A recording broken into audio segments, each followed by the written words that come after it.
दिलाना होगा कि तुझ में इतनी शक्ति है कि तू कुछ भी कर सकती है।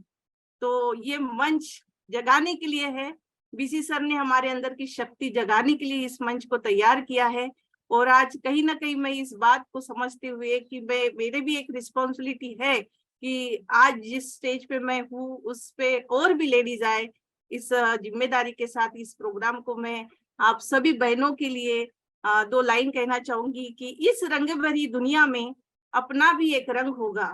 इस रंग भरी दुनिया में अपना भी एक रंग होगा और दुनिया उसी को सलाम करेंगी जो आरसीएम के संग होगा।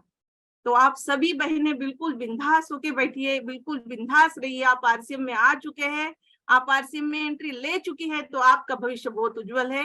क्योंकि जब मैं कर सकती हूँ तो आप सब कर सकते हैं। जब कोर लीडर यहाँ पे बैठे वो सब यहाँ पहुंच सकते हैं तो हम सब पहुंचते हैं। तो इस तरीके से हम लोग, मेरे परिचय से मैं शुरुआत करती हूँ। कुछ नई बहनें होंगी। नाम मेरा सीमा चावरे, संतरा नगरी नागपुर से बिलोंग करती हूँ।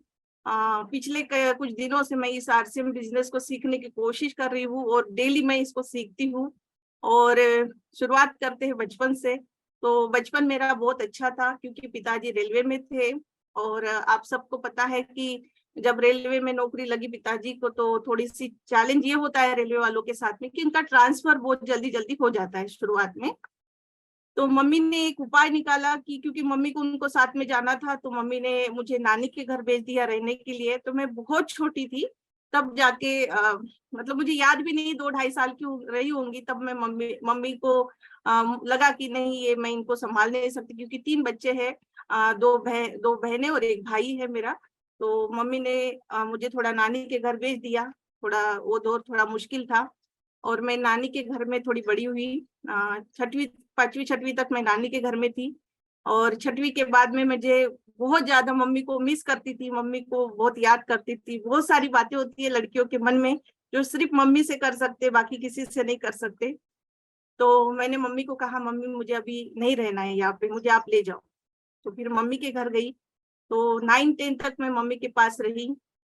हाँ, बहुत अच्छी जिंदगी चल रही थी। कुछ पैसे का चैलेंज मुझे बचपन में नहीं था क्योंकि नाना जी भी डब्ल्यूसीएल में थे और पिताजी भी रेलवे में थे। तो मुझे ऐसा पैसे का कोई चैलेंज नहीं, मैंने ऐसा कोई अभाव नहीं देखा था। बहुत अच्छा बचपन था क्योंकि पहली लड़की थी घर में, सबसे बड़ी। तो बड़ी लड़कियां हो बड़ा कोई भी हो, अपने घर में जो पहला बच्चा होता है वो बहुत प्यारा होता है, घर वालों को सब लोग लाड़ कर प्यार करते हैं। तो मैं दोनों तरफ बड़ी थी, नानी के घर में भी सब बड़ी लड़की की बड़ी बेटी, तो इधर भी बड़े बेटी की बड़ी लड़की। तो मुझे प्यार तो बहुत मिला, बचपन बहुत अच्छा था। उसके बाद में 10वीं हुआ, 12वीं हुआ। उसके बाद में 12th में मुझे पढ़ना था, लेकिन बोलते हैं ना कि थोड़ा सा लड़की जो होती है ना बहुत जल्दी बड़ी हो जाती है। तो 12वीं में जैसी गई तो घर वालों ने परेशान शुरू कर दिया। पिताजी को बोला कि शादी कर दो लड़की की, ज्यादा पढ़ाना अच्छी बात नहीं है।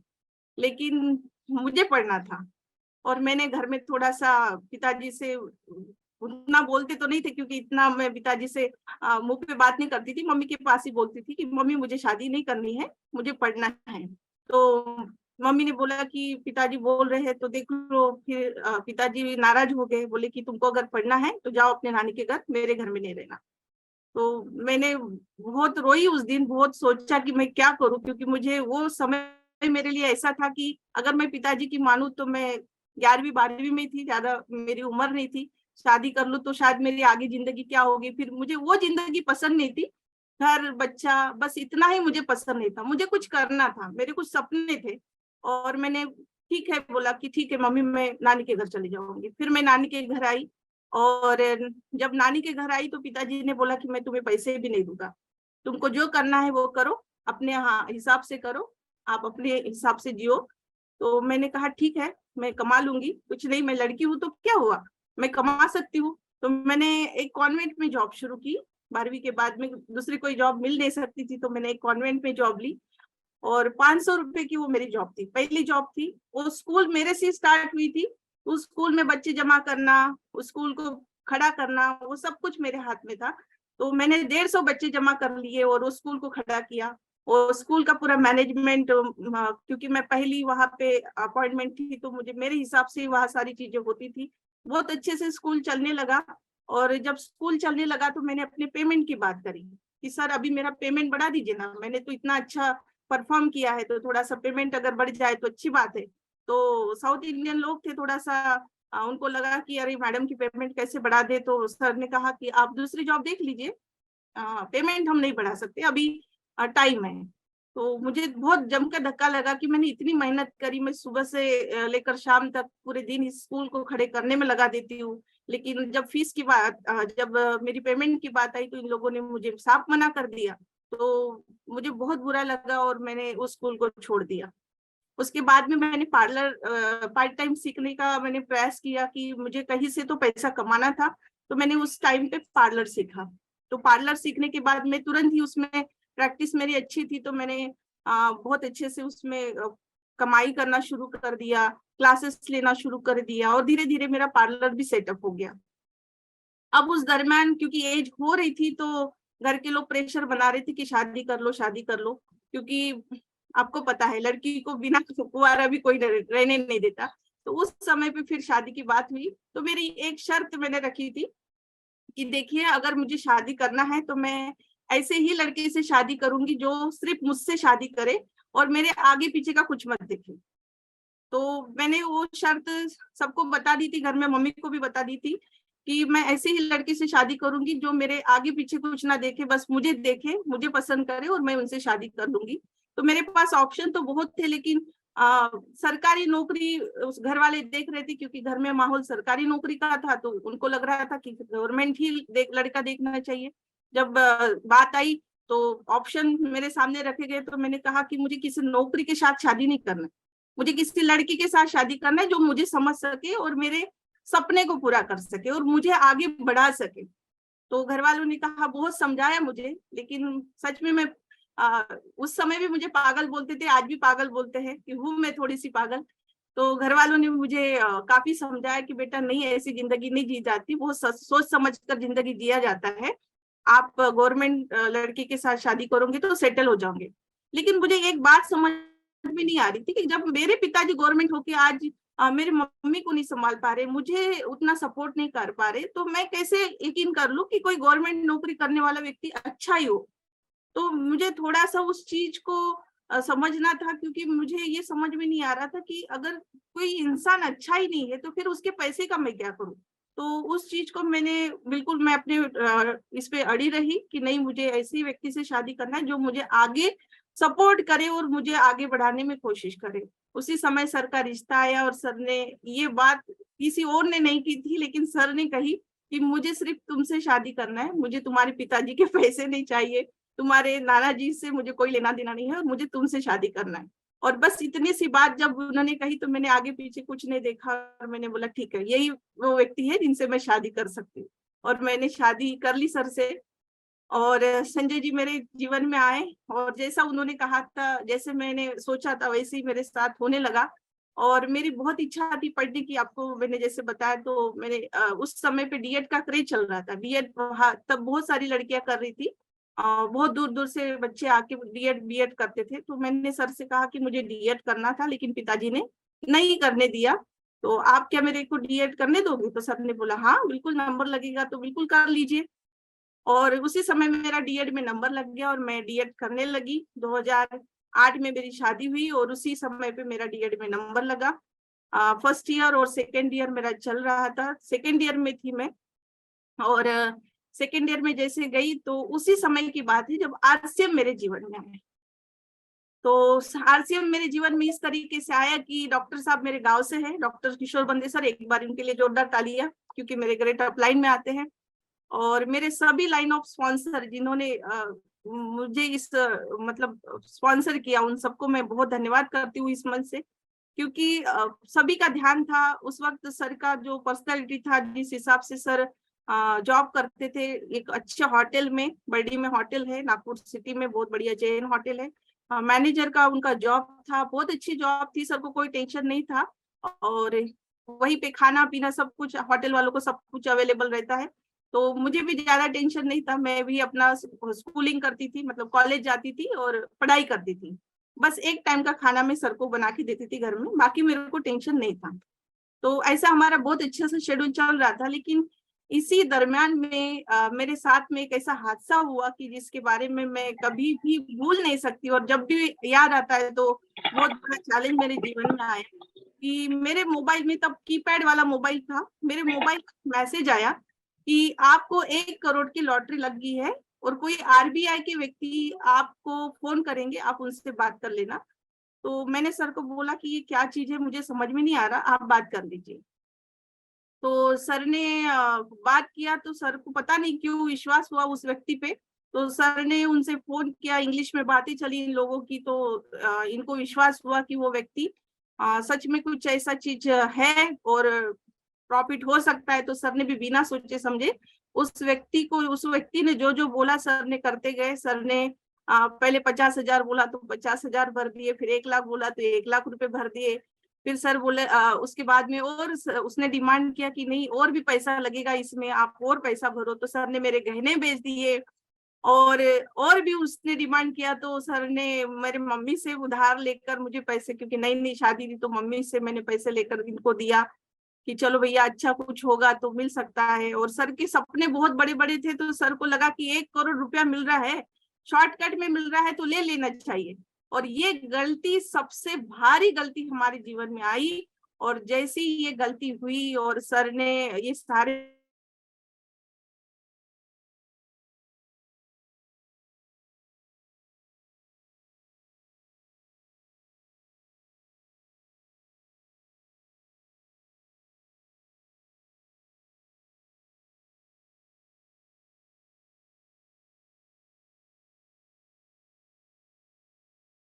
और तब मैं सेकेंड ईयर में थी, मेरा बस लास्ट मतलब चल रहा था सेशन, एग्जाम ही होने वाले थे। और उसी समय में मैं प्रेग्नेंट भी थी।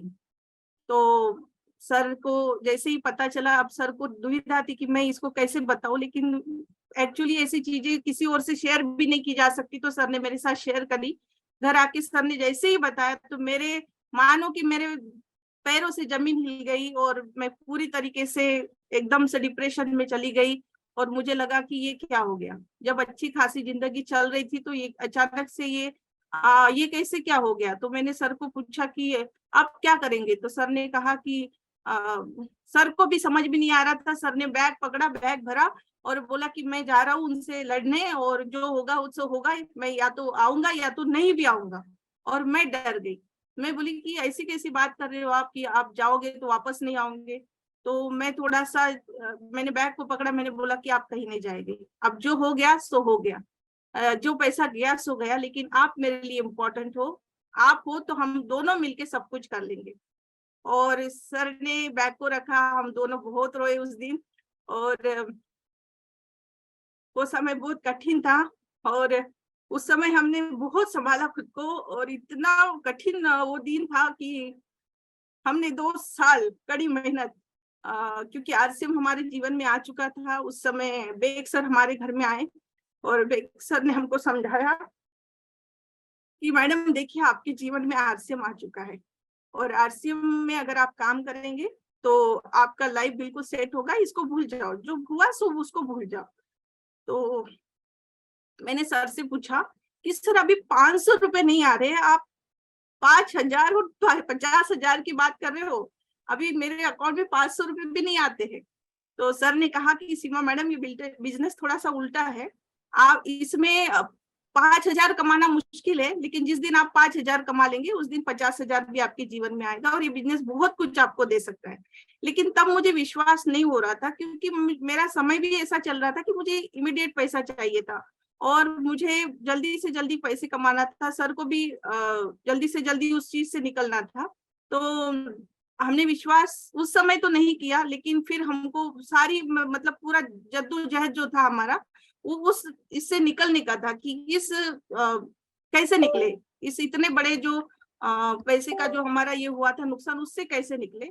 तो मैं उस समय, फिर मेरा इंटर्नशिप लगा, मेरा कुनाल जब हुआ तो जस्ट इंटर्नशिप 6 महीने का रहता है डीएड करने के बाद। तो मैंने सर को बोला कि आप टेंशन मत लो, मैं 6 महीने नानी के घर रह लूंगी, क्योंकि मेरा इंटर्नशिप बिल्कुल उसी स्कूल में, बाजू में ही स्कूल था, तो मैं वहां से कर लूंगी। और आप 6 महीने बिल्कुल रात दिन एक करके आप आरसीएम करोगे, और आप अपना कुछ ना कुछ इसमें ऐसा हासिल करोगे कि आप आरसीएम के पैसे ही पैसे से ही इस अमाउंट को लोगों को दोगे जिनसे आपने लिया है।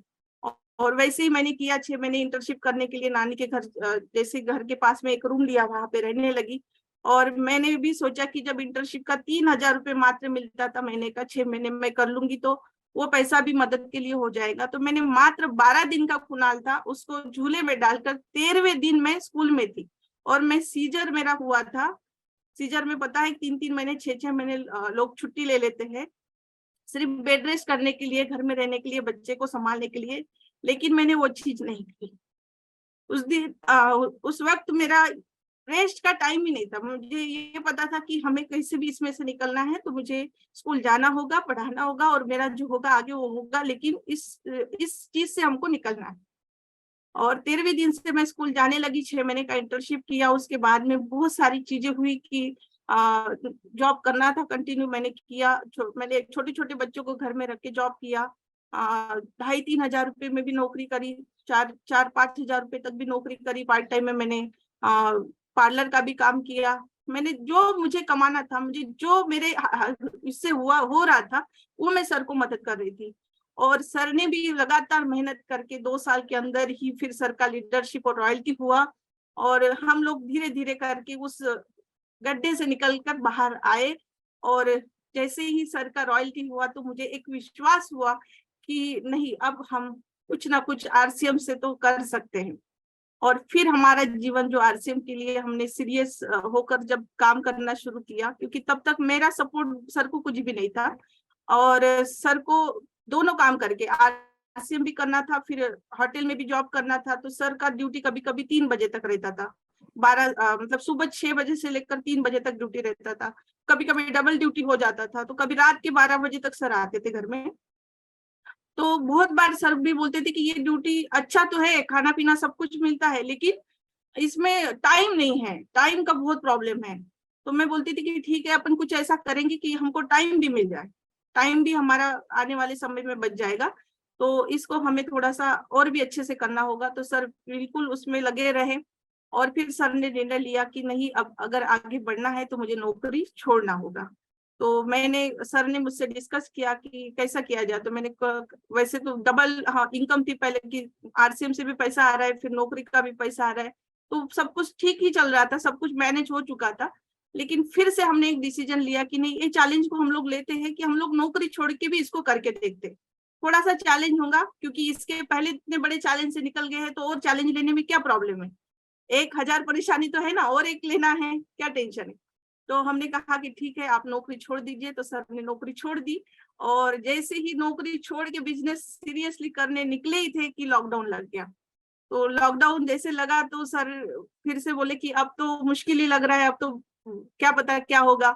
मैं बोली कि आप होटल में होते तो शायद पेमेंट मिलता क्या। तो सर बोले कि शायद नहीं मिलता। तो मैं उस समय इतनी मतलब मुझे समझ में आया कि आज आरसीएम में अगर नहीं होते, आरसीएम हमारे जीवन में नहीं होता, तो शायद होटल से भी ये पेमेंट ना मिलती हमको। लेकिन उतना पैसा आरसीएम लगातार हमको दे रहा है, तो आरसीएम को और कितने सीरियसली हमें करना चाहिए। तो मैंने सर को कहा कि अब कुछ भी हो जाए, हमें टेक्निकल करना है, इसे लॉकडाउन में करना है और करना है। तो सर ने बोला कि कैसे होगा, मुझे तो समझ में नहीं आ रहा है। लेकिन हमने फिर हिम्मत लगाई और सब पूरे टीम को मैंने फिर सर को बोला कि अब तक मुझे नहीं पता था, लेकिन अब मैं आरसीएम में आपको मदद करूंगी, और अब मैं आपके साथ में हूँ, तो आपका आरसीएम जरूर होगा और टेक्निकल भी होगा। क्योंकि बहुत लंबे समय से सर जद्दोजहद में, रॉयल्टी हर महीने आ रहा था, सब कुछ सही था, लेकिन टेक्निकल जाना ये मुझे पहले सेमिनार में जब मैं गई थी, मेरा पहला सेमिनार था राकेश शर्मा जी का, उन्होंने बोला था टेक्निकल जाना ठान लिया। उनका एक वाक्य था जो मेरे दिमाग में अभी भी बैठा हुआ था कि मैं इनको पूछती थी ये टेक्निकल क्या चीज है। तो सर बोलते थे कि अरे इसमें बहुत बढ़िया रहता है, ये इनकम बढ़िया से आ जाता है, लेवल बढ़िया से मेंटेन हो जाता है, बहुत अच्छा इनकम रहता है। तो मैं हमेशा सोचती थी कि यार आप टेक्निकल क्यों नहीं हो जाते हो। तो सर बोलते थे इतना आसान भी नहीं है, आप करके देखो फिर समझेगा। तो सर को मैंने बोला कि ठीक है, अब मैं खुद आपके साथ में लगूंगी और मैं करने आपकी मदद करूंगी। और फिर मैंने अपना सब कुछ बंद करके, मैंने भी अपना पार्लर बंद कर दिया, स्कूल बंद कर दिया और हम दोनों लग गए अब आरसीएम में। अब लॉकडाउन जैसे स्थिति में जिधर देखो उधर पूरा स्थिति आप सबको पता है कि किस तरीके से लॉकडाउन लगा था और किस तरीके से किसी के घर में भी जाना मना था। लेकिन उसी समय हमने पूरी शिद्दत से पूरी टीम को मैंने अपने हाथ में लिया, पूरी लेडीज लोगों को मैंने अपने हाथ में लिया और सबको ट्रेनिंग देना, सबसे बात करना और सबको सिखाना, जूम मीटिंग जैसे कि बेग मैडम ने बताया कि जूम मीटिंग लेना। अब तक मैं लाइफ पार्टनर थी, लेकिन अब मैं सर की बिजनेस पार्टनर बन गई थी, क्योंकि जब एक फैमिली बिजनेस है ये आरसीएम बिजनेस, और जब आपकी फैमिली इसमें आ जाती है और पूरी शिद्दत से जब आरसीएम पूरी फैमिली करती है, तो फिर कोई भी बाहर की चीज, कोई भी बाहर का व्यक्ति आपको रोक नहीं सकता। ये दावा है मेरा, क्योंकि बाहर के लोग तब तक ही बोलते हैं जब तक आपको खुद पे विश्वास ना हो और इस सिस्टम पे विश्वास ना हो। लेकिन जब पूरी फैमिली अगर कोई बिजनेस कर रही है तो इसका मतलब है कि आपको पूरे सिस्टम पे भरोसा है, आप पूरी तरीके से उसमें लग गए हो।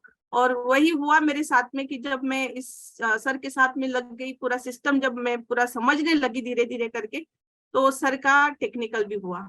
और जब सर का टेक्निकल हुआ तो मुझे मेरा अस्तित्व थोड़ा सा समझ में आया कि अब तक सीमा तू क्या कर रही थी, जो चीज के पीछे भाग रही थी, जिस नौकरी के पीछे भाग रही थी, जिस चीज को तू समझ रही थी कि सर पार्ट टाइम में कर लेंगे, मेरा क्या काम है। लेकिन मैंने अपने आप से ये पूछा कि तू कितनी बड़ी गलती कर रही थी।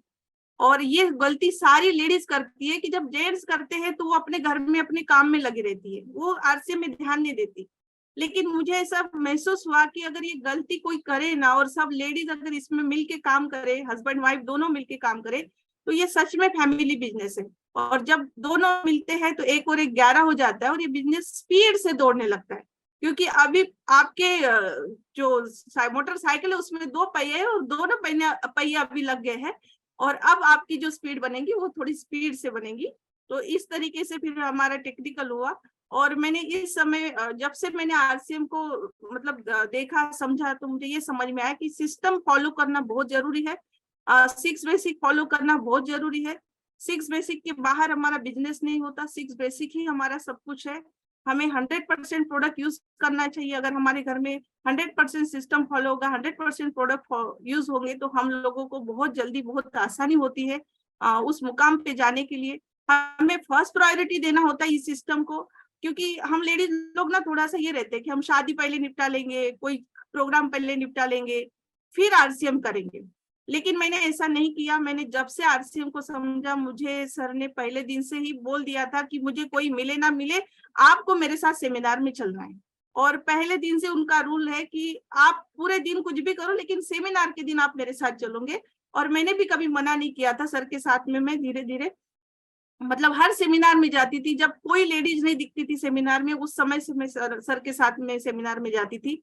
और फिर धीरे धीरे माहौल बना, और आज देखती हूँ पीछे चल मुड़ के तो बहुत सारी लेडीज, आज एक पूरा सेमिनार में एक पोर्शन लेडीज का भरा हुआ होता है।